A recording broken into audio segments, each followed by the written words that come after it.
Emily Hayes was 8 months pregnant when she stepped into Carl Mendez's car, believing she was meeting the kind stranger who promised her comfort before her baby arrived. A week later, only the Creek knew where she was, hiding the chilling truth of what really happened the night a pregnant girl went on a date and vanished forever. 19-year-old Emily Hayes was 8 months pregnant when she decided to meet a man she had been chatting with online for weeks. It was a warm Friday evening in Willow Creek, the kind of small town where nothing ever really happened, where everyone assumed they were safe. Emily told her mother she was going out for a short drive to clear her head before the baby came. She put on a simple blue dress that fit snugly around her swollen belly, brushed her long brown hair, and applied a light layer of makeup she rarely wore. Her mother asked if she needed company, but Emily just smiled, saying she would be back in a few hours. She left her phone charging on the bedside table, thinking she wouldn't need it for a short, quiet evening drive. She slipped on her sandals, took a final look in the mirror, and walked out of the house, the screen door softly shutting behind her. The sun had just started to set, casting an orange glow over the quiet streets of Willow Creek. Emily's car was parked in the driveway, but she walked past it, heading down the street as if she was meeting someone nearby. Neighbors later said they saw her walking calmly, looking focused, with her hands resting on her belly protectively. That was the last time anyone in the neighborhood saw her. When Emily didn't come home that night, her mother assumed she had decided to stay at her friend's house, trying to hold off her worry. But by the time the morning sun rose, Emily's bed was still empty, her blanket untouched, and the house felt too quiet. Her car was still in the driveway, keys on the counter, and the shoes she wore inside the house were neatly placed by the door, just as she had left them. Her phone was fully charged, displaying a few missed messages from her friends checking in on her, unaware she was already gone. Panic began to creep in when calls to Emily went straight to voicemail, and messages remained unread. Her mother called everyone Emily knew, but no one had seen her since she left the house. The small town began to wake up to the unsettling news that a young pregnant girl had vanished without a trace. Flyers with Emily's smiling face and the words "missing" in bold letters started appearing on telephone poles and gas station windows. Residents who had never locked their doors at night began checking their locks twice before bed. Parents held their children closer, and people avoided the quiet streets after dark, all wondering how someone so vulnerable could simply disappear, leaving behind a house filled with baby clothes, unopened diapers, and a crib waiting for a child who might never come home. The investigation into Emily's disappearance began with the few clues she had unknowingly left behind. Officers searched her bedroom, looking through her notebooks, drawers, and the small box where she kept personal keepsakes. Her laptop revealed a series of private messages exchanged with someone named Chris, a profile with no photo, and only a handful of vague posts about music and movies. The messages were friendly, but carried a tone of urgency, with Chris repeatedly asking Emily to meet him in person before the baby arrived. Investigators noted the strange timing and the fact that Emily, normally cautious, had agreed to see someone she hadn't met face to face. They began trying to trace the IP address of Chris, hoping it would lead them to a suspect. The police went around Willow Creek, speaking to store clerks, gas station attendants, and anyone who might have seen Emily that evening. It wasn't until they checked a gas station's security footage near the edge of town that they found a blurry recording of Emily. She was seen standing by the entrance, adjusting her dress and looking around nervously, before a dark-colored sedan pulled up in front of her. Emily approached the passenger door and hesitated for a moment, glancing over her shoulder before getting inside the car. The footage was too grainy to capture the driver's face, but officers noticed a distinctive sticker on the back window, a small red star that seemed out of place on the otherwise plain car. Detectives began looking for vehicles in the area with the red star sticker, but there were few leads. Meanwhile, word of Emily's disappearance spread quickly through the town, and rumors began circulating about what might have happened. Some said she had run away to avoid the responsibilities of motherhood, while others whispered about the father of the baby, wondering if he had something to do with her disappearance. But Emily's mother insisted her daughter would never abandon her child, and friends confirmed Emily was excited to meet her baby, having already picked out clothes and names. Every day without answers made the town more restless, and the fear that someone could take a pregnant girl in broad daylight began to haunt the residents. Local volunteers started organizing search parties, combing through parks, back roads, and empty fields. They called out Emily's name into the quiet summer air, hoping to hear a faint response, but only the wind answered. The officers continued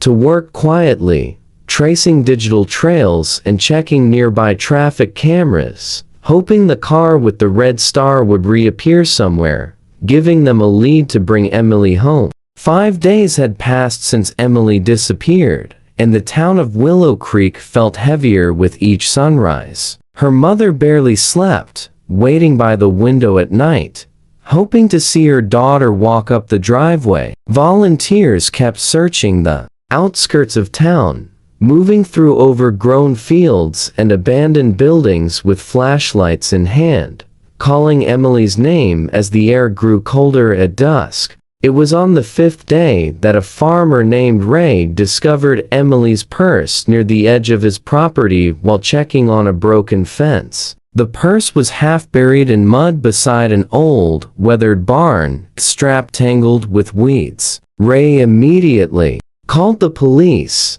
and within an hour, officers arrived to carefully collect it, hoping it would lead them to Emily. Inside the purse, they found her ID, a few dollar bills, and a small spiral notebook she often carried. The pages were damp but mostly intact, filled with doodles of baby names she had been considering, along with grocery lists and reminders about doctor's appointments she never got to attend. Officers found this deeply personal, a reminder of how close Emily was to starting a new chapter in her life before it was interrupted. They scanned the area near the barn, noticing tire tracks in the soft dirt, leading toward a small trail that ran behind the property and down toward a creek that had swelled from recent rain. The search expanded to the creek, where officers and volunteers formed a line, searching through muddy banks, tall grass, and fallen branches, looking for any sign of Emily. Search dogs picked up her scent, leading them along the edge of the water, but the trail vanished near a bend where the current moved swiftly, carrying away any trace that might have been left. The barn itself was empty, filled with broken boards and rusted tools, but there were signs that someone had been there recently. Fresh footprints were found in the mud inside, along with the discarded coffee cup, and the faint smell of cigarette smoke lingered in the air, mixing with the damp scent of rotting wood. Rumors began to grow darker around town as the discovery of Emily's purse shifted the atmosphere from hope to fear. Theories spread like wildfire, with some saying the mysterious Chris was real and dangerous, while others suspected someone from Willow Creek itself was hiding something. Emily's family held on to the belief that she was still alive, clinging to the hope that finding her purse was a sign she would soon be found.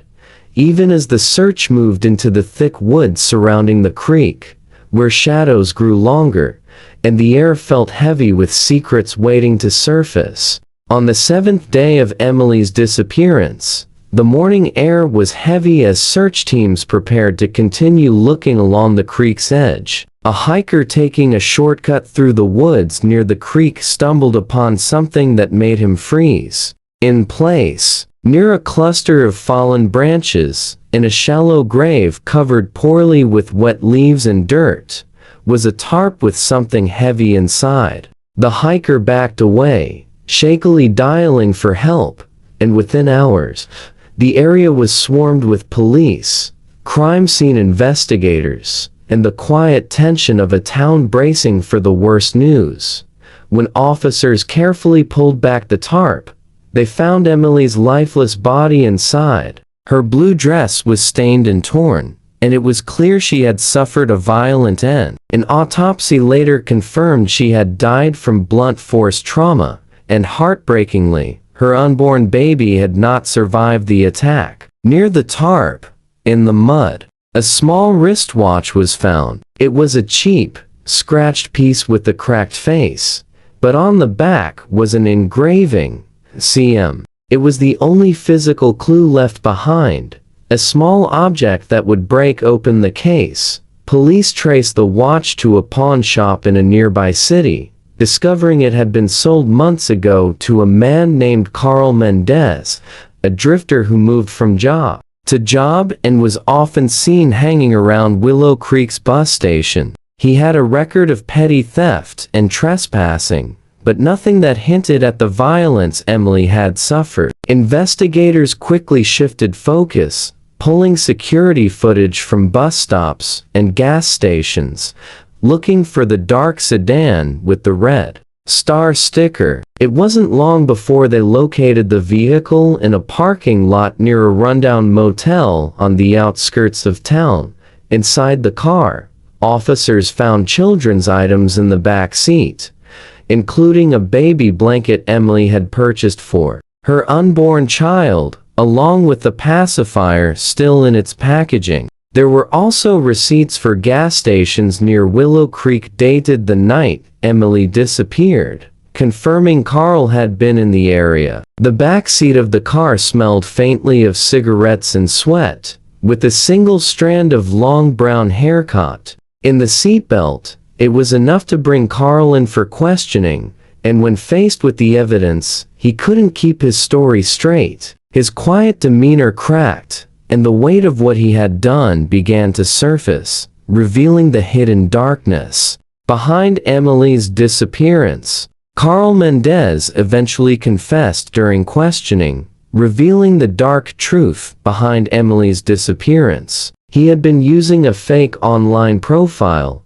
pretending to be Chris, carefully choosing his words to gain Emily's trust over weeks of quiet conversation. He told her he wanted to meet her before the baby arrived, acting caring and gentle in his messages, promising her a meal and a small gift for the baby. But when Emily got into his car that evening, he drove past the restaurant they were supposed to visit, telling her he needed to pick something up near the edge of town. Emily grew uneasy, but being heavily pregnant, she felt trapped in the moving car, clutching her belly and hoping it was just a misunderstanding.